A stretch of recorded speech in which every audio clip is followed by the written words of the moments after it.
Dito na po kami mga kagandang buhay sa aming meeting place. Dito po sa highway, papunta po ng Muging Banga. At kakarating lamang po ng ating sasakyan, no? Ayan na po yung ating silver truck. Karga po si Rose. Di-deliver na natin sa ating destination.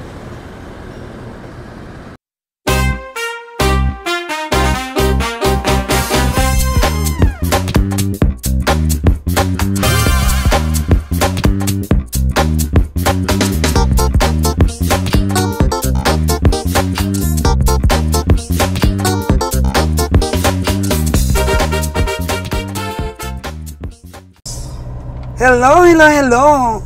Magandang buhay. Kakasabi lang ni Ron, mix daw ang beauty niya. Ano, hybrid ka, Ron? Hybrid. Half native, half Brahman. Oo. Si Papa mo, ano, native? Native. Hello po, mga kagandang buhay! Ayan, kasama po natin si Nanay at saka ang ating agriculturist, si Ron's Farm Official. Hello dyan, Ron! Hello. Saan ba tayo papunta ngayon? Kunin natin yung baka na ibibigay natin sa taga-Muging Banga. Ayan po, mga kagandang buhay. Kanina actually, Ron, merong sumundo na kay Silver at saka kay Jaguar.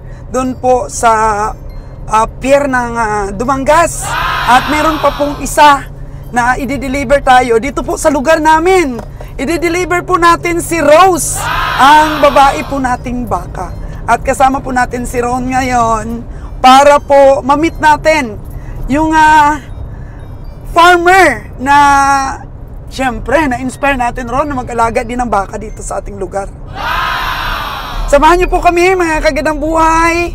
At ito turn over na po natin si Rose sa atin pong farmers dito po sa Muging Banga, Aklan. Ron, anong masabi mo sa legacy ng ating pamilya na ma-upgrade ang mga baka dito sa ating lugar?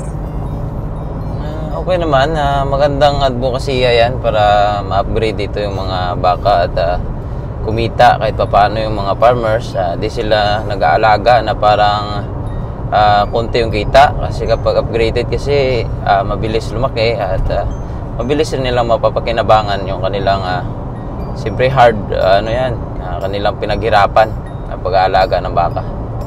So maraming nagre-reach out sa atin. So isa pa lang ang napagbigyan natin, no? Mamimit natin mamaya. So itong vlogs natin na to, makikita ng ating mga kababayan dito sa Aklan. Marami pa, I'm sure, ang mag-isip-isip na mamuhunan dito sa magagandang lahi ng baka. Siyempre, ikaw ang tinitingnan namin ni dad mo na magpatuloy ng legacy na to at susuportahan ka namin. Diba, Nay? Suportahan natin si Ron? Suportado yan. Suportado yan, sabi ni Nanay. So, Dumaguete na lang ba ang napili mo kung saan pwede kang mag-aral sa pag-EI? Depende kung saan tayo, kung saan yung final talaga. Sabihin mo nga sa ating mga viewers, Ron, kung ano yung oportunidad mo ngayon na binigay sa'yo ng school mo. Hindi lang naman school yung kasi member naman tayo ng PAA. Marami naman kasing mga training at workshops na ino-offer ngayon. Especially yung Department of Agriculture at isa na dyan yung artificial insemination. Marami po niyang mga demo farm na nag-o-offer. Meron po sa Bohol, may sa Dumaguete, at marami pa pong mga demo farm. Marami pang demo farm dito sa Pilipinas na nag-o-offer niyan. So, tingnan natin at gusto rin nating eager tayong matuto. So, grab natin yung opportunity kung meron sa ating mabigay. So actually may allowance ito from Department of Agriculture? Parang TESDA rin yan. Marami kasing, halimbawa, trabahante ka ng DA at napili ka nila, may allowance ka pa po niyan. Para ring TESDA. So malaking bagay yun kasi pwede mong ma-hands-on dito sa ating cattle farming at marami kang mga farmers na matutulungan. Oo, maraming farmers na matutulungan kasi kapos po tayo dito, kinukulang yung AI technician natin at hindi tayo dito, walang private dito na nag-AI. Yes. Ano lang, DA lang yung inaasahan dito at limitado rin yung kanilang similya. Yes, Yaron. Kasi napakarami silang farmers ba, lahat ng farmers under sa kanila. So napaka-limited lang yung mabibigyan. Pero kung merong private, order sa amin ng kung anong lahi yung gusto, then bibili namin at i-inject sa kanilang baka. Magiging mas madali na lang, magiging mas accessible yung AI technology para sa mga aklanons. Kung magkaroon tayo ng enough knowledge at maging confident ako na mapapa-successful ko talaga yung aking pag-AI. Kaya ihahasain mo na yung technique. Hopefully this year makasimula na akong maka-attend ng mga demo farm kasi hilig ko rin talaga at suportado naman ni na mama. Kaya ipupurso natin yan. After ng ito, mga ilang buwan to? Ilang buwan yung pag-training mo? Hindi ko alam pero may nagsabi sa akin na kakilala ko rin na doon sa Bohol. Doon siya sa resort nagtatrabaho. Tinanong ko sa kanya pinatanong ko doon sa demo farm doon sa Bohol kung ilang month. Sabi naman doon 1 month. 1 month lang. Pero sa pagkakaalam ko 3 months daw Hindi ko alam pero siguro kasi agriculture din yun at may plano rin siya, baka nga sabay kami Kaya nga, pero mas ako prefer ko Dumaguete kaysa sa Masbate. Para accessible sa amin dalawa ni Dad. Kung ano mga kailangan mo doon, madali lang dahil doon ang source ng baka natin. Tingnan natin yan. Kasi meron pa akong course din sa butcher ngayong June. Meron ka pa Oo. Kasi magmi-meat shop tayo, kailangan meron ka rin license sa pagiging butcher mo. Iti-take ko pa kasi yun. Sayang naman.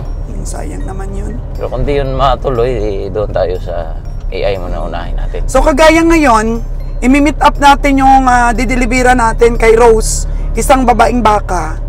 Kapag marunong ka na mag-EI o meron na tayong source ng similya, ganyan, yung number mo naman, pwede nating i-posting. Anytime naman, pwede nilang ipa-EI yung mga baka nila. O magkakaroon naman tayo ng work phone kung sakasakali. Kaya pwede naman natin yung ibigay yung number natin na para sa work.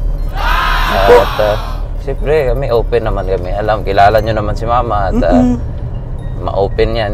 Kaya marami tayong may kayat na mag-alaga ng mga upgraded na mga bakang inahin, ang materialis para po sa inahin kahit hindi masyadong 100% ang lahi. Basta upgraded na. Magandang inahin talaga yung yung parang alagaan natin kasi madali lang po tayo. Meron na po tayong means na magparami kahit babae lang po yung ating alaga kasi meron na nga pong artificial insemination na tinatawag. Pero kung meron ka naman pong mga good lineage na mga bull, mga good purebred na mga bull o kahit nga half-breed lang pero upgraded na, napakaganda pa rin po yan kasi naniniwala pa rin po tayo sa natural breeding na tinatawag. Kasi napakaganda rin po yan. Kaso lamang po, limitado lamang po yung number ng baka na ma-inseminate ng natural breeding. At saka po, kung masobrahan po ng gamit, yung mga bulls natin, payat po sila at bumababa po yung body conditioning nila. Kaya kailangan din po nating matuto kung paano sila i-kondisyon, paano sila pakainin ng swasto na hindi sila mami-maintain talaga yung kanilang katawan at quality ng kanilang similya. Sa mga taga Department of Agriculture, kasi alam ko may mga nanonood sa ating nagtatrabaho sa Department of Agriculture, Sana naman makabigay din sila ng suporta sa atin. Kagaya niyan na ma-invite ka na matuto talaga. May suporta ang gobyerno kahit sa mga gastusin lang na makapag-aral ka sa mga ganyan? Kasi ano yan eh, kumbaga dapat nag-a-apply ka rin yan. Meron naman silang mga programa katulad kong mga sa youth, sa TESDA o ano, na connected rin o interrelated rin sa DA o Department of Agriculture. Actually marami. Ako marami. May NC rin ako, may NC2, NC3 rin ako sa crop production at sa organic agriculture, so on and so forth. Pero ano rin yan, kumbaga katuwang rin dyan yung DA at yung skulahan namin. Pero ano lang natin, kung meron lang tayong opportunity, i-grab na lang natin. Huwag tayong mag-request talaga kasi may opportunity lang. Intindihan naman natin na kapos talaga yung agriculture sa budget at mulat tayo sa katotohanan. Pero malay mo, may nanonood dito at mapik ka nila ba? Mapik ka nila na, si Ron, bata pa ito, may potensyal na malaki talaga maitulong dito sa probinsya natin. Diba? Marami rin kasi. Open ka ba? Open tayo, pero tingnan na. Kasi ako eager naman ako matuto. Bata ka pa, ilang taon ka pa lang nga? 24 na ako. 24 pa lang. Early 20s ka pa lang, marami pang magagawa si Ron, di ba, Nay? Marami pa. Isang tanong, isang sagot na yan. Marami. Ayan po, mga kagandang buhay no, nanay namin, napakabata pa yan. Ilang taon ka na nga, Nay? 70 years old, pero still young and beautiful po ang nanay namin. Si nanay talaga ang farmers dito, di ba, Ron? Siya talaga ang farmers. Si nanay talaga yung original farmer talaga. Mangunguma, certified mangunguma. Certified mangunguma si nanay. Ilang years ka na, Nay, na mangunguma? Farmers? Siguro mga 50 na. 5 decades na pong farmers si nanay. Palakpakan natin ang ating nanay at ang mga farmers dyan in the Philippines. Ayan, at sa new generation po, si Ron naman ngayon ang inaasahan natin sa cattle farming natin. So ano pa ba yung mga foresight mo na mga kaya mo pang gawin o ano yung mga inspirational na masasabi mo sa mga nanonood sa atin ngayon na medyo babalak-balak dito sa ating lugar na mag-cattle farming din? Yung masasabi ko lang naman, kung nag-aalaga ka na ng baka na native, mas maganda po na mag-upgrade tayo kasi napaka-advantageous o mas kikita kasi kapag upgraded yung bakang alagaan. Ipagpalagay po natin, mag-aalaga ka po ng native na mga baka at aabutin ka ng 3 years, 5 years bago mo siya i-dispose. Kapag sa upgraded na baka at maganda yung pag-alaga, yung time na 3 to 5 years is makakaproduce ka na ng 3 o 4 na kasing laki ng 5 years mo na inalagaan. Tapos mahal pang benta. Mas mahal pang presyo ng mga upgraded. Kasi nga mas bata at mas malaki. Kasi kapag native sabihin nila yan tanda na yan. Manipis yung mga kung ano-ano dyan. Hindi tayo kita dyan, babaratin yan, sigurado. Pero yung mga upgraded, makita nila bilugan, maganda yung ang tamanyo, bibilhin niya ng mas mahal. Yes, tama. Tapos kung makikita pa nilang materyales na pwedeng gawing alagain, mas tataas ang presyo. So ayan, ini-invite ko po na magkipag-ugnayan yung mga gustong mag-cattle farming. Mag-message lang po kayo kay Ron's Farm Official o di kaya po sa aking FB page, Sols G Vlogs, or mag-message po kayo sa mga vlogs po ng Sols Gandang Buhay po. So, yan po ang legacy ng aming pamilya sa Solteda Farm, na makilala kami dito sa aming probinsya kasi dati pangkatay lang yung ating concentration dito sa ating negosyo ron Pero nakita natin napakalaki ng potential dito sa lugar natin. At sa buong Pilipinas na ma-inspire natin. Ganyan naman talaga sa una tingin ka muna ng mga oportunidad. Kundi explore mo muna lahat ng possible na moves mo sa isang negosyo. Yan yung parang nakita natin na mayroong oportunidad. So yan yung pinupurso natin ngayon. So ngayon po mga kaganang buhay, okay na po, mag-deliver kami kay Rose ngayon. Ganun pa rin po eh. Yung pamasahe ng truck namin, 7K, papunta po ng Maynila. 7K rin po ang patong namin. Libre na po yung pamasahe. Diba, nakalibre na kami, sigurado na may kita yung mga alagain na dinideliver namin. Di natatawid. Kasi di natatawid. Pamasahe na kaagad sila. Oh. Kaya sabi ko nga kay Ron, nasa amin ang oportunidad na makapagdala po ng mga baka sa inyo. Binablogs naman po namin. Mahirap lang Ron talaga magpili. Magpili talaga na may graded na. Oh, dito sa lugar na to, dito sa Tangalan, marami maganda yung mga baka din dito. Ganda din sila mag-alaga, no? Pero native. Oh, Daming baka dito. ang daming baka dito sa may Tangalan. Dito. Ayan. Ayan po. Oh. Daming baka dyan. Oh. Daming baka dito sa Baka, lugar. oh. Malapad kasi yung dito eh. Malapad yung Rice fields. Oo. Ayan. So, itong aking YouTube channel, talagang pinagsisikapan namin ni Aubrey, yung asawa mo, na maging tuloy-tuloy yung ating mga vlogs. Para po yung mga nakasubaybay, lalo na po kung paano natin alagaan nating mga baka, paano tayo mag-deliver. Kaya i-feature natin ngayon ang farmer din, interviewin natin mamaya. Hindi ko pa nga alam yung pangalan, parang Jerry yung pangalan eh.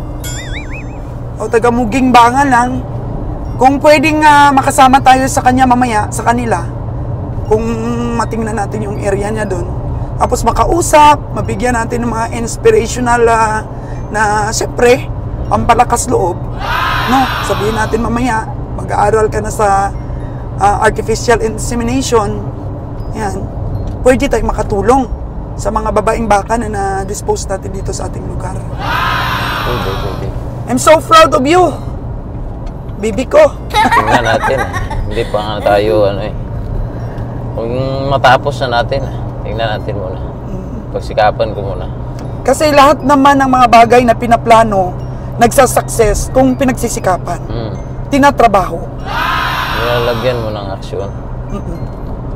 Magsasucess talaga. Napakaganda ng lugar natin dito. Ang daming damo. Pero ngayon niya, tuyot. Tuyot ngayon, pero may makukuha pa naman tayo. May makukuha pa naman. Pero tuyot talaga. Pero alam mo na, yan o, daming mga baka. Marami dito baka. Dito sa lugar na Tangalan, maraming baka. Dito lang yung maraming baka ang makikita mo. Dito sa atin. Tama ka. Dito sa papuntang Kalibo, Anabas to Kalibo, I don't know lang doon sa east side. Kung marami doon. Nasa atin talaga ang pagkakataon na makatulong. No, mas magandang makilala tayo dito na, doon sa Sultida Farm, pwede tayong umorder. Napaka-possible kasi kung sila po ang pipili ng baka sa Negros, about time consuming. Mahirap makakita. Tapos yung pamasahe mo pa, yung mga permits mo pa. So, makamura pa sila. Kasi hatid na sa kanila ron. Tapos may nasisilip pa silang oportunidad ngayon. Si Ron's Farm Official, pagka nakabili pala kami ng baka sa kanila, pwede kaming matulungan na ma-avail namin yan ang mga artificial insemination. Kaya magpakadalubasa ka dito ron. Kasi alam ko naman kayang-kaya mo, bata ka pa eh. Magpakadalubasa ka kasi hindi lang kasi yan ron na kikita tayo, kundi maiangat pa natin ang cattle farming dito sa probinsya natin, sa karatig na probinsya. Kasi Iloilo umu-order sa atin, Capiz may umu-order na, kaso lang maraming umu-order kay Dad, pero wala namang maibigay, kaya dahan-dahan lang. Hindi naman pwede yan na basta na lang bibili kami doon sa Negros ng hindi man taas ang genetics, di ba? Kailangan piliin natin paano tayo makatulong sa mga farmers. Kung kita lang ang ating iisipin, kailangan quality. mataas ang genetics para, syempre, marami pa tayong ma-inspire dito.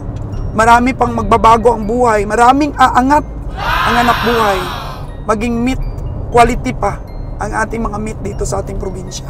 Maabot natin yung mga stockyard auction market kagaya po ng Negros. Palagay mo ba kung marami mag-alaga dito, no? Napaka-excited ko na magkaroon ng mga auction market dito sa probinsya ng Aklan. Tingnan natin. Kung ma-inganyo, marami tayong ma-inganyo, is possible yan. Pagsikapan talaga natin, tulong-tulong tayo. Tulong-tulong ang pamilya natin para sa legacy na makilala tayo sa pagbabaka dito sa ating lugar. At saka marami ding umu-order kay Dad, no, na galing Batangas pa rin na mga baka.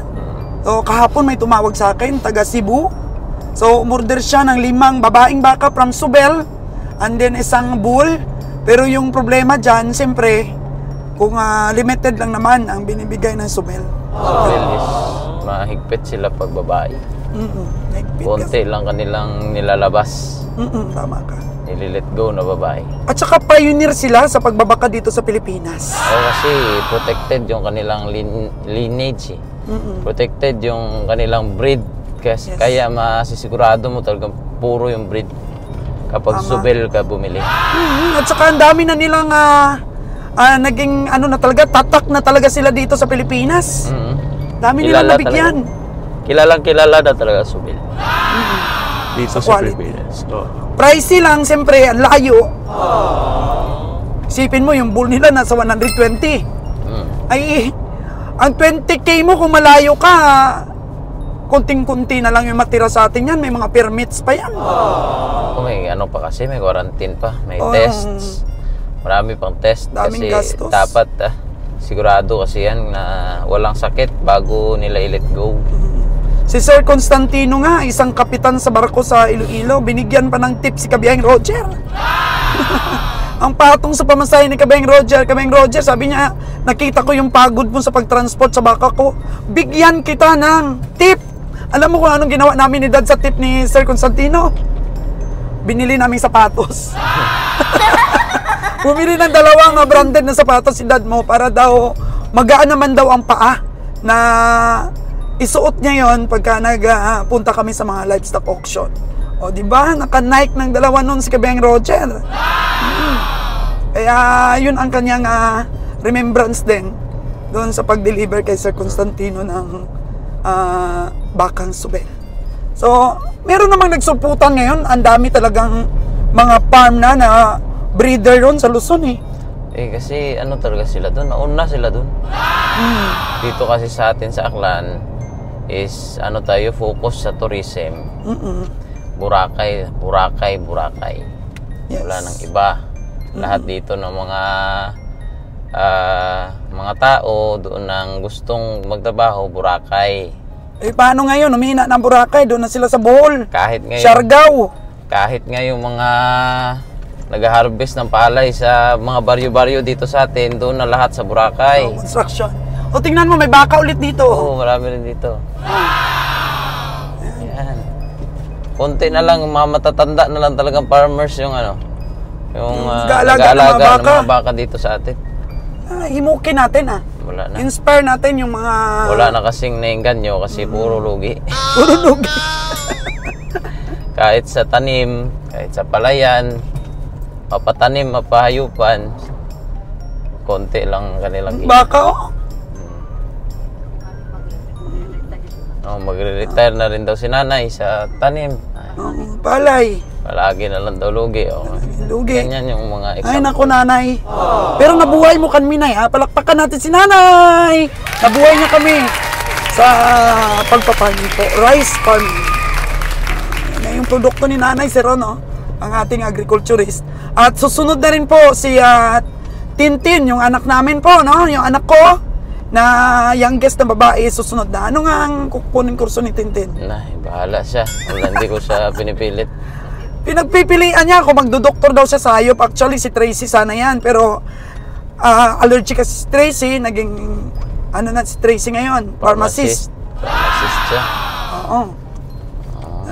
Si Tintin naman ay hinihimok rin niya yung mga pinsan niya na mag-agriculture. Kasi, wow, Ron, ang dami mong na-inspire sa pag-a-agriculture. Sa mga kapatid mo, sa mga pinsan mo, ang dami. Oo, pinsan din ako doon sa Kalibo, mag-agriculture din yan. One take lang po sa board exam, si Ron, at saka sariling review lang. Ayan. Congrats. Mataas din po ang Hindi ko niya, pa nakuha, score. lisensya ko eh. Busy pa, busy. Hindi ko pa nakuha yung card, lisensya. Busy pa talaga.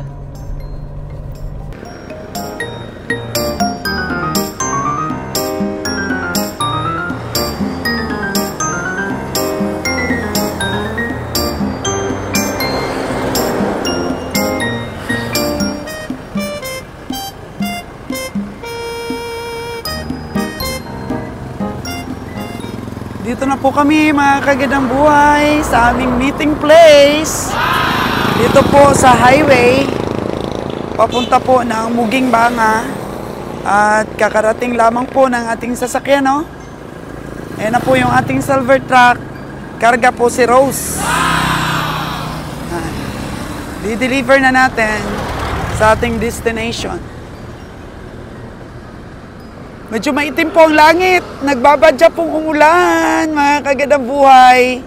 Sana nga po, umulan na. Para tumubo na ang ating mga damo-damo. Ang ating mga kumpay para sa ating mga baka. Ayan na si Ron at i-check si Rose. Para po i-transport na natin papunta ng Muging Banga, Aklan. Tingnan natin si Rose.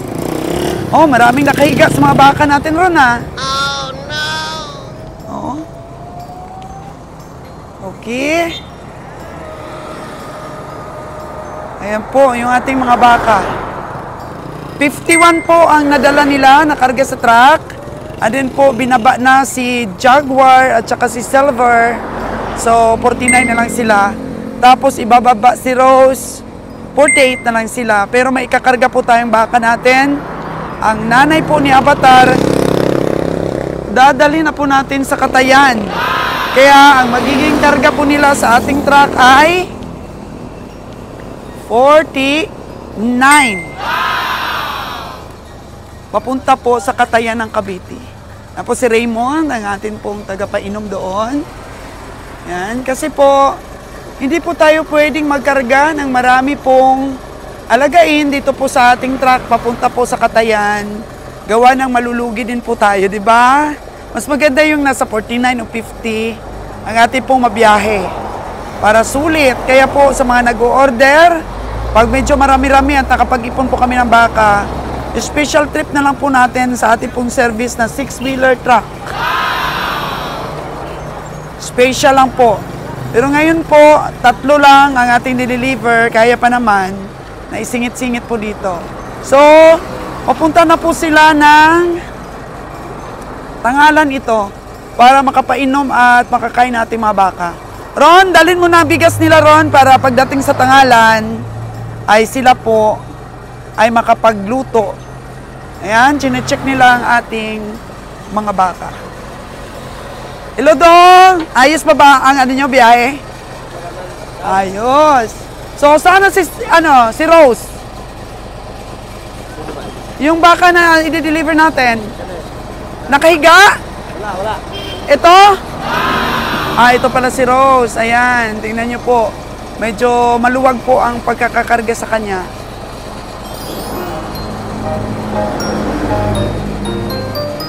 Okay?